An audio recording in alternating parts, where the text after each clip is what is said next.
이 시간이 여러분들 식사하시고 집에 가실 시간에 제가 나오려니까 굉장히 좀 부담이 우리 사가님 따라서 저도 강단 밑으로 내려왔고 또 통합 예배 드릴 때 보니까 사가님은 항상 상품권을 준비하시더라고요. 그 상품권을 제가 준비했는데 다른 가방을 들고 오는 바람에 제가 두고 왔어요. 그래서 우리 학생들한테 제가 굉장히 좀 미안한 마음이 있는데 어떤 방법으로든 제가 이렇게 전달을 하도록 하겠습니다. 저는 저 밖에는 비가 이제 오기 시작하는데 저는 날이 아주 좋은 날은 이렇게 햇빛이 따뜻하게 비치는 그런 날은 가끔은 제가 이렇게 햇빛이 잘 드는 그곳에 제가 이렇게 서서 그 햇빛을 바라보고 두 눈을 지그시 감고 그 햇빛을 좀 즐길 때가 있어요. 그러면 그 태양의 그 모든 기운과 에너지를 제가 온몸으로 받으면서 가만히 있게 되면 마음도 차분해지고 그 순간에 하나님 감사합니다. 하나님 감사합니다. 감사가 저절로 나와요. 여러분이 그런 기분을 한번 느껴보기 원하시는 분들은 한번 해보시기 바랍니다. 그래서 어느 날 그날도 이렇게 제가 두 눈을 감고 지그시 감고 햇빛을 바라보면서 가만히 이제 그 태양의 에너지를 제가 받고 있는데 문득 그런 생각이 드는 거예요. 저 태양이 어떻게 여기까지 변함없이 빛을 비춰줄 수 있을까? 여기서 저기 태양까지 도대체 거리가 얼마나 떨어졌을까? 문득 그런 생각이 들어서 제가 한번 이렇게 찾아봤어요. 여러분 얼마나 떨어졌을 것 같습니까? 지구에서 태양까지 거리가 얼마나 될 것 같아요? 약 1억 5천만 킬로 약 가야 도달할 수 있는 거리입니다. 우리 육안으로는 이렇게 가깝게 보이는 그 태양과 지구의 거리가 그래요. 이 거리는요 똑딱 할 때 1초에 지구를 7바퀴 반을 도는 속도가 빛의 속도예요. 그 빛의 속도로 8분하고도 19초를 더 달려가야 도달할 수 있는 거리입니다. 8분 하니까 별로 안 먼 것 같죠? 여러분이 여러분의 걸음으로 태양까지 도달하시려면은 4,300년이 걸려야 돼요. 여러분이 운전하는 자가용으로 100km로 달린다고 했을 때는 140년을 달려가야 돼요. 그래야 도달할 수 있는 거리입니다. 최신식 로켓을 쌓아 올릴 때는 적어도 반년 이상이 걸려야 도달할 수 있는 거리가 지구와 태양의 거리입니다. 이 어마어마하게 상상할 수 없는 먼 거리. 근데 육안으로 태양이 보이잖아요. 그 태양으로부터 지구에 빛을 비추고 있습니다. 지금도 변함없이 비추고 있어요. 지륵 같은 우주의 어둠을 뚫고 이 지구를 향해서 오늘도 빛을 비추고 있어요. 생각하니 참 놀랍고 신비롭고 하나님이 설계하시고 하나님이 창조하시고 지금도 운행하시는 그 하나님의 능력이 너무나 위대하고 그 하나님을 찬양하지 않을 수 없어요. 히브리 1장 3절에 하나님이 그 말씀의 능력으로 그 만물을 붙잡고 계신다 그랬습니다. 하나님의 그 능력으로 지금도 붙잡고 있기 때문에 그 정확한 위치 이게요 조금만 가까워지거나 조금만 멀어지게 되면은 모든 지구의 생물이나 인간은 살아갈 수가 없어요. 인간이 만든 시계나 컴퓨터나 기계들은 사용하다가 망가지기도 하잖아요. 오차가 생기기도 하고 여러 가지 결함으로 사용할 수 없을 때가 있는데 하나님이 창조하시고 붙잡고 계신 저 태양은 지금도 정확한 위치에서 편함없이 그 빛을 비추기 때문에 우리가 살아가는 거예요. 하나님의 우리를 향하신 그 사랑과 자비하심 은혜는 지금도 변함이 없어요. 항상 변함이 없습니다. 그 변함없는 하나님의 사랑과 그 하나님의 자비하심, 그거를 오늘 성경에 뭐라고 그랬어요? 17절에 하나님은 변함이 없으시다, 회전하는 그림자가 없으시다, 그렇게 성경이 기록을 한 겁니다. 회전하는 그림자가 없다는 말이 무슨 말일까요? 태양이 지구를 비칠 때에 건물이든 사람이든 물체가 있으면 반드시 그 뒤에 그림자가 생기죠. 그림자가 각도나 위치에 따라 짧기도 하고 길기도 하고 오른쪽에 생기기도 하고 중간에 생기기도 하고 또 왼쪽에 생기기도 하고 이렇게 그림자는 회전하게 되어 있어요. 이 지구는 반드시 그림자가 있고 회전하는 그림자가 있습니다. 그러나 저 태양에는 그림자가 없다 이거예요. 이와 같이 하나님은 지금도 저와 여러분을 향한 하나님의 그 마음과 사랑과 은혜는 변함이 없어요. 변덕을 부려도 내가 부리는 거지. 변질이 돼도 내가 변질되는 거지. 여러분 코로나 통해 가지고 3년만 동안은요 한 15%가 하나님을 떠나고 교회를 떠나고 저 세상으로 흘러 떠내려갔어요. 예배도 영상 예배로 대체하다 보니까 주일 성수는 목숨처럼 지켰던 믿음들이 이제는 학습이 돼가지고 조금만 바쁜 일 생기고 조금만 어려운 일 있고 귀찮은 생기면은 교회 와서 예배 드리기보다는 영상 예배로 대체해요. 믿음의 동력들이, 믿음의 근육들이 다 풀어져 가지고 이거 회복하기가 쉽지 않습니다.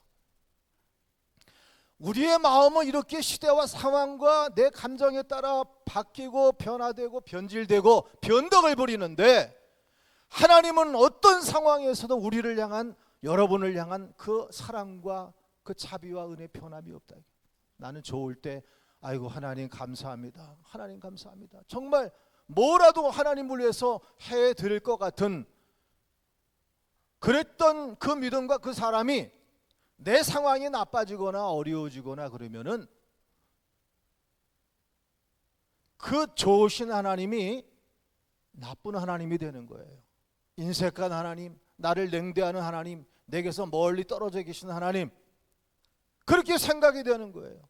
그렇게 착각하고 그렇게 하나님의 뜻을 왜곡하고 그렇게 스스로 속지 말라 하는 것이 오늘 성경 16절 말씀에 내 사랑하는 형제들아 속지 말라. 뭘 속지 말라는 겁니까? 하나님은 여전히 나를 사랑하시는데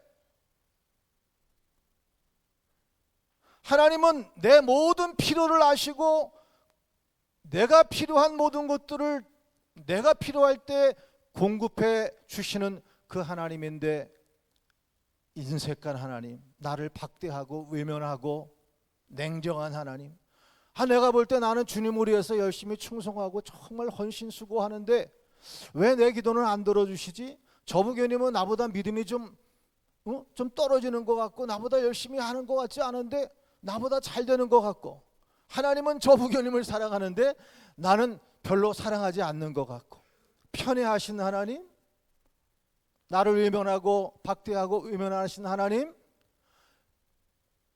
내가 내 욕심에 이끌려서 시험에 빠지는 건데 하나님이 나를 시험하는 것처럼 그렇게 착각하거나 스스로 속지 말라는 거예요. 내 사랑하는 형제들아 속지 말라. 우리는 얼마나 많이 스스로 속고 하나님의 뜻을 왜곡하며 우리의 믿음이 변덕스럽게 또 변질되고 그렇게 우리가 살아오진 않았습니까? 하나님은 독생자도 우리에게 아낌없이 주신 하나님이에요. 그 하나님께서 너희에게 모든 것을 은사로 너희에게 주시지 않겠느냐. 이게 저와 여러분을 향한 아버지의 마음이에요.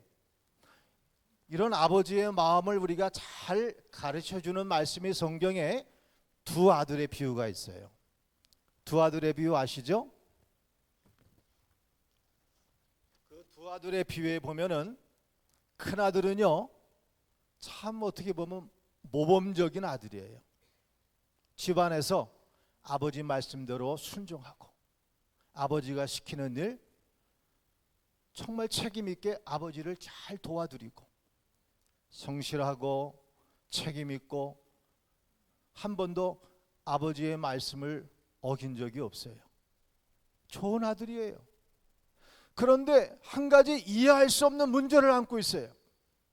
이 둘째 동생이 가진 것 아버지 것 탕진하고 돌아왔는데 그 자식을 위해서 아버지가 그를 끌어안고 새 옷을 갈아입히고 가락지를 끼우고 내 신발에 새 신을 신겨주고 송아지를 잡아서 이웃을 초청해서 잔치를 벌였단 말이에요. 도대체 이해가 안 되는 거예요. 저놈은 자기 재산 다 탕진하고 왔는데 저놈을 위해서 아버지가 그를 끌어안고 잔치를 벌려주는 게 이해가 안 되는 겁니다. 아버지는 그래도 큰아들 작은아들 함께 이 좋은 날에 한 상에 둘러앉아서 서로 정담을 나누고 서로 우애에 있는 모습을 기대하셨을 거예요. 그런데 지금 큰아들은 문 밖에 서 있습니다. 억울한 거예요. 내가 이렇게 수고하고 나는 여태까지 아버지 뜻을 거역한 적이 없고 이렇게 내가 살아왔는데 나를 위해서는 염소 새끼 한 마리 안 잡아주는 그런 인색한 아버지로 스스로 착각하고 오해하고 스스로 속고 있는 거예요. 지금 불만이 가득 차가지고 저놈을 위해서 저 못된 놈 용서받지 못할 놈.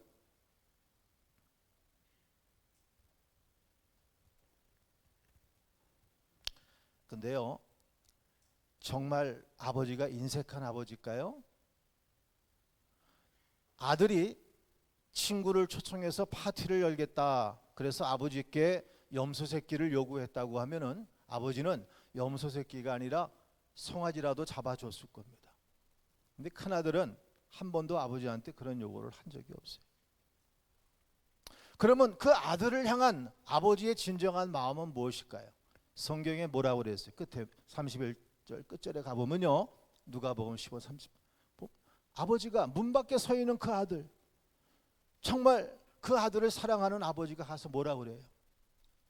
야 아들아, 너는 나와 항상 함께 하고 있지 않냐? 내 것이 다 내 거야. 이게 아버지의 마음이에요. 그런데 이 아들은 문 밖에 서서 불만이 가득 차가지고 억울한 심정으로 그렇게 있었으니 얼마나 불행해요. 여러분, 집 밖에만 탕자가 있는 게 아니에요. 이 집안에도 탕자가 많아요. 수고는 하고 봉사는 하고 헌신은 하는데 늘 마음에 불만을 갖고 하나님을 제대로 믿지도 못하고 뭔가 좀 이게 삐뚤어져 있는 마음을 가지고. 자, 그래서 성경에 뭐라 그랬습니까? 17절에 보면은